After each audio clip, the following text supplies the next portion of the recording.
श्रोते सज्जनो, आजच्या राम प्रहरी पद्यमय चिंतन आहे.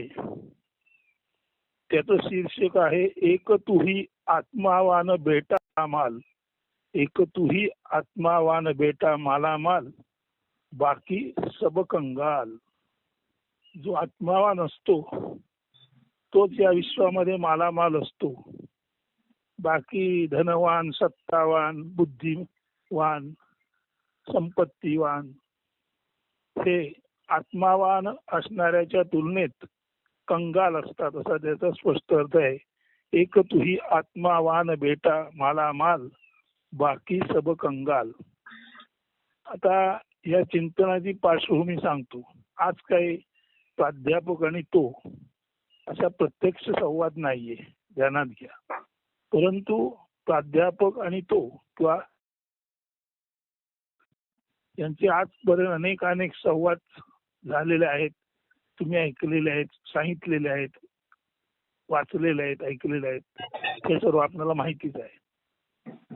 आता हा जो साधू आहे तो नियमितपणे सर्वसाधारणपणे 3 ते 5 किंवा 2.5 ते 3 असा जिथे राहतो त्या मातीच्या घरात ध्यानस्थ असतो आणि नंतर उठतो आणि 6च्या आधी त्या माळावर जातो. तो जो माळ आहे तो हिरवागार माळ आहे, प्रशस्त हिरवागार माळ, जो नेहमी सूर्यप्रकाशात नाहतो. तो 2-1 एकरचा परिसर आहे आणि पूर्वेला तोंड करून साधू बसतो. अर्थात पाठ त्याची पश्चिमेला असते. उजव्या बाजूला एक वाहता ओढा आहे आणि डावीकडे एक सरोवर आहे आणि त्या सरोवरानजीक पूर्वाभिमुख आणि पश्चिमेकडे पाठ करून हा साधू बसतो. आता कालच्या चिंतनामध्ये साधूने सांगितलेलं आहे प्राध्यापकाला, बाबा रे आत्मावान बन.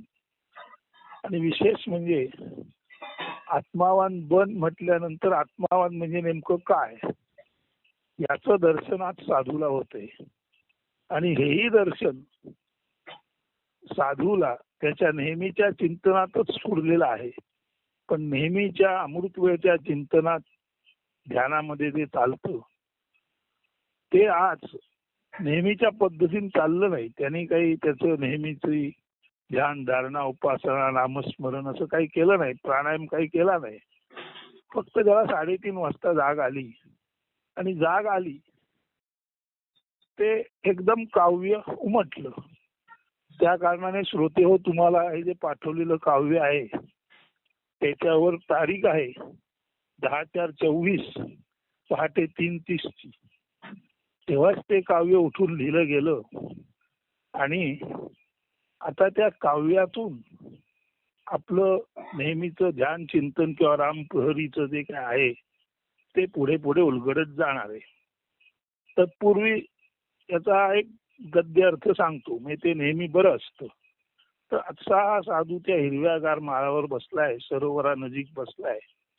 आणि तो साधू त्याचं रंगरूप आजपर्यंत आपण सांगितलं नाही, पण तो कसा आहे, त्याचे डोळे काळसर आणि पिंगट आहेत. नेहमी तो ध्यानाला बसलेला असताना अर्धोन्मिलित दृष्टी असते. कापरासारखी त्याची काया गौर आहे आणि त्याच्या हृदयामध्ये करुणा घन म्हणजे करुणेने व्याप्त असलेला घन जणू काही सर्वांसाठी वर्षाव करतोय. मी त्याच्या हृदयामध्ये करुणा घन वृष्टी सर्व विश्वासाठी असते. ती नेहमीच करुणा त्याच्या हृदयातून, त्याच्या बोलण्यातून, चालण्यातून स्पष्ट होत असते. तो साधू आजानुबाहू आहे, म्हणजे ज्याचे दोन्ही हात गुडघ्याला लागतात असा आहे. त्याचे दंड आणि मनगट हे बळकट आहेत. हे सर्व जरी असलं तरी नेहमीच हा साधू मौनात मुनी, म्हणजे मौनेती मुनी, म्हणजे मौनात असतो तो मुनी. तर नेहमीचा साधू मौनातला मुनी असा स्वस्थ आणि तटस्थ असतो, साक्षीत्वात असतो. हर्षामर्ष नाही राजीव सरोवरात. सरोवरात जे कमळ असतं त्याला हर्षामर्ष, सुख दुःख काही नसतं. त्याला नाही पाण्याचा स्पर्श होत, नाही चिखलाचा स्पर्श होत. तसाच हा साधू त्या सरोवरानजीक जो बसलेला आहे सहजासनात, तो सरोवरानजीक बसलेला सहजासनातला साधू आणि सरोवरातलं कमळ याचं साम्य असं आहे की सुखदुःखाचा लवलेश साधूला पोचत नाही आणि सरोवरातील कमळाला पाणी किंवा चिखलाचा स्पर्श होत नाही.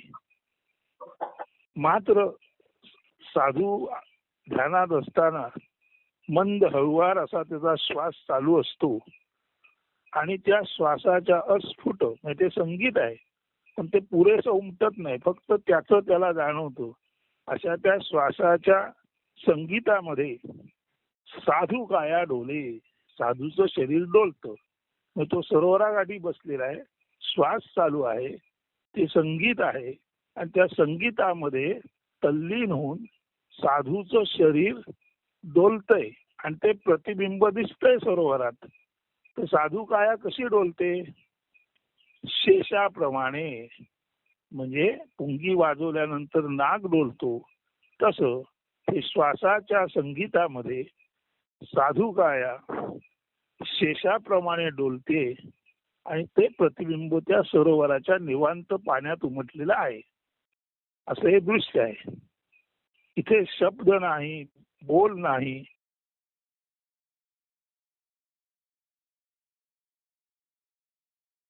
असा हा ब्रह्मरूप झालेला साधू आहे. आणि आज तो बराच काळ दीर्घकाळ तसाच बसून आहे. सूर्यस्नानात तो हिरवा माळ उजळला आणि सूर्य स्नानामध्ये हिरवा माळ उजळला आणि साधूचं भाळ म्हणजे कपाळ सुद्धा त्या सूर्य स्नानामध्ये तळपतंय, तेजाने तळपतंय. निर्भाष परी खेळे गोड मुद्रा व्हावं. साधू बोलत काहीच नाही, परंतु त्याच्या अंतःकरणात जे चिंतन चालू आहे त्याचा गोड भाव त्याच्या मुद्रेवर दिसत आहे. आणि तो बोलत काही नाही परंतु गोड भाव दिसतो. याचा अर्थ असा आहे, गुंगा खावे गुड, गोड गुळ व्हावं. त्या चिंतनाचा गोड, अतिशय गोड असा भाव आहे, गुळ भाव, गुळासारखा गोड भाव आहे, तो चाखत आहे. परंतु तो चिंतनात दंग असल्यामुळे बोलत नाही. आणि गुंगा खावे गुड, मोन्याने गुळ खावा, त्याला चव कळावी पण बोलू नये. तसाच गुंगा खावे गुड असा हा साधू त्या ब्रह्म चैतन्याची गोडी चाकतोय आणि त्या गोडीचा गुळ भाव, गोड भाव त्याच्या चेहऱ्यावर दिसतोय. आता आज काही नेहमीप्रमाणे प्रश्नोत्तर नाही, साधू आहे आणि प्राध्यापक आहेत. बराच वेळ साधू अविचल आणि अभंग बसला आणि आपले प्राध्यापक जे दर्शनासाठी उत्सुक असतात त्याच्या किंवा साधूच्या आणि प्रश्न उत्तर विचारून ज्ञान घेण्यासाठी उत्सुक असतात, तर तो अविचल आणि अभंगावस्थेत साधू बराच काळ बसला आणि दर्शनासाठी आतुर असलेला चकोर म्हणजे आपले प्राध्यापक त्याच्या त्या दिव्य दर्शनाकडे पाहता पाहता त्या दिव्यतेत दंग झाले. साधू ब्रह्मानंदी दंग, दर्शनासाठी आतुर चकोर आपले प्राध्यापक त्या साधूच्या दिव्यतेत दंग. इतकंच नव्हे तर सरोवरातील मासे आणि कासव ही पूर्ण शांत आहेत आणि पशु पक्षी चिमणी पाखरेही निवांत झाली आहेत. साधूच्या साधुत्वामुळे, साधूच्या ब्रह्मलीनतेमुळे प्राध्यापक जे चकोरासारखे दर्शनातूर आहेत ते त्या दिव्यतेत दंग झाले, ते बोलू शकले नाहीत. सरोवरातील मासे कासव ही सुद्धा शांत झाली आणि पशु पक्षी चिमणी पाखरेही चिडीत चुप्प झाली किंवा शांत झाली. सत्यभाष साधू आज निर्झर नाझ रे. नेहमी सत्य भाषा रूपी निर्झर झऱ्यासारखा झरणारा साधू, नेहमी निर्झरासारखा झरझर बोलणारा सत्यभाष करणारा साधू निर्झर नाझ रे. सत्यभाष साधू आज निर्झर नाझ रे. सत्यभाषा बोलणारा, प्रश्नांना पाठोपाठ उत्तर देणारा, निर्झर पटापट आणि सत्य उत्तर देणारा असा हा साधूचा सत्यभाष निर्झर साधू रूपी सत्यवाणीचा झरा आज झरत नाहीये. म्हणजे आज साधू फक्त मौनात आहे. इतकंच नव्हे, वारा नाव आहे चिडी चुप्प सारे. वारा सुद्धा पडला आहे का, तर साधू ध्यानात आहे. मासे कासव शांत आहेत का, तर साधू ध्यानात आहे. पशु पक्षी शांत आहेत का, तर साधू ध्यानात आहे. प्राध्यापक शांत आहेत का, तर साधूच्या दिव्य समाधीमध्ये बघता बघता ते दंग झाले, त्यांचंही भाषण कुठलं आहे ना. प्रश्न उत्तर उपनिषद आजच्या सकाळी. प्रश्न आणि उत्तर म्हणजे प्रश्नोपनिषद किंवा प्रश्न उत्तरनिषद, प्रश्न उत्तरोपनिषद. प्राध्यापकाने प्रश्न करणं आणि साधूने उत्तर देणं असं आपलं प्रश्न उत्तर उपनिषद आजच्या सकाळी नाही. कारण साधुत्वाची परमोच्च नांदे स्वर्ण झळाळी. आजच्या सकाळी साधुत्व त्याच्या असीम शिखराला पोचलेलं आहे आणि तिथे साधुत्वाची स्वर्ण झळाळी सोन्यासारखं त्याचं दिव्य तेज त्या माळावरती चमकत आहे. साधुत्व त्याच्या परमोच्च किंवा प्रकर्षित अवस्थेला आहे. आणि इतक्यात आकाशवाणी झाली. एकोहम आत्मा उमते आकाशवाणी. एकोहम आत्मा, सर्वत्र एक आणि एक हम आत्माच आहे. आत्माच बोलला. एकोहम आत्मा, सर्वत्र मी म्हणजे सर्वत्र आत्माच आहे. एक तुही आत्मावान बेटा. आणि तो साधूला उद्देशून म्हणाला, एक तुही आत्मावान बेटा.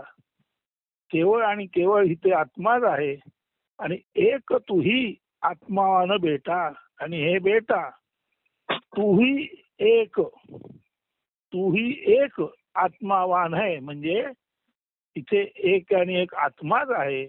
आणि हे साधू, हे बेटा, तूच तो एकमेव आत्मा आहेस. आणि ध्यानात घे, मालामाल तूच आत्मावान असल्यामुळे खराखुरा ऐश्वर्य उपभोगणारा, स्वराज्यम वैराज्यम पारमेष्ठम राज्यम अशा अधिसत्तेचा तूच मालक आहेस. आणि बाकी सब कंगाल. आणि ज्याला आत्मज्ञान आहे त्याशिवाय बाकी कोणीही काही इतर मिळवले असले तरी ते तत्वज्ञान ज्याच्याजवळ आहे, आत्मसाक्षात्कार ज्याच्याजवळ आहे, त्याच्या समोर बाकी सर्व कंगाल आहेत. तर अशा अर्थाचं हे चिंतन आहे. त्याचा पद्य वाचतो आणि बघा आपणाला आत्मावान होणं जमतं का. कारण हे अक्षरशः रात्री 3:30ला उठून जे ऑब्स्क्युअर असं अंधुक अस्पष्ट डोळ्यासमोर जाणवत होतं ते स्पष्टतेने लिहायला 2 तास गेले. आणि परत 5-5:30ला झोपून आत्ता 7-7:30 नंतर तुमच्या पुढे मांडत आहे. हेच आहे आजचं आपलं रामप्रभूचं चिंतन. एक तुही आत्मावान बेटा, माला माल बाकी सब कंगाल. आता अर्थ सांगितला, नीट ऐका. कृष्ण पिंग नेत्र अर्धोन्मिलित दृष्टी, कर्पूर गौर काया हृदयी करुणा घन वृष्टी, आजानुबाहू दणकट दंड अनमनगट, मौनात मुनी साधू स्वस्थ तटस्थ, हर्षामर्ष नाही राजीव सरोवरात, सहजासनी साधू सरोवरा नजिक, मंद हळुवार श्वास संयमित चाले, अस्फुट संगीती त्या साधू शेष काया डोले, ना शब्द बोल ब्रही साधू ब्रह्मरूप, सूर्यस्नानी उजळे हरित माळ साधू भाळ, निर्भाष परी खेळे गोड मुद्रा भाव, गुंगा खावे गुड गोड गुळ भाव, भूतकाळ साधू अविचल अभंग, दर्शनातुर चकोर, इंटू ब्रॅकेट चकोर म्हणजे प्राध्यापक, दर्शनातुर चकोर, दिव्यतेत दंग, मीन कासव सरोवरी अवघे सारे शांत, पशु पक्षीची मणी, पाखरेही निवांत. सत्यभाष साधू आज, निर्झर नाझरे, वारा ना वाहे, चिडी चुप्प सारे. ना प्रश्न उत्तर उपनिषद, आजच्या सकाळी. साधुत्वाची परमोच्च, नांदे स्वर्ण जळाळी. एकोहम आत्मा, उमटे आकाशवाणी. एक तूही आत्मा वान बेटा, माला माल बाकी सब कंगाल. तर काल आपण अद्वैताची गुढी उभारली आणि आज आपण एक तुही आत्मावान बेटा माला माल बाकी सब कंगाल याचे दर्शन, या तत्वाचं ज्ञान प्रत्यक्ष पद्यमयतेने घेतलं. जे अमृत काळी किंवा अमृत वेळेला पहाटे 3-3:30 अस्फुट म्हणजे उघड नाही, साधारण ज्याला आपण ऑब्स्क्युअर म्हणतो, अंधुक असं दिसलं तर ते अंधुकतेतलं धुकं दूर करून ते दर्शन आज तुमच्या समोर मांडत आहे. एक तुही आत्मावान बेटा माला माल बाकी सब कंगाल. तर पहा, आपणाला या दिशेने पाऊल टाकता येते का? तुम्ही एक पाऊल टाकलं तर निश्चितच उरलेली सर्व पावले ब्रह्म तुमच्याकडे येईल आणि तुम्हाला आलिंगन देईल, हा विश्वास व्यक्त करतो आणि आजचे हे निरूपण थांबवतो. शुभ दिन, सुप्रभात, धन्यवाद, अस्तु.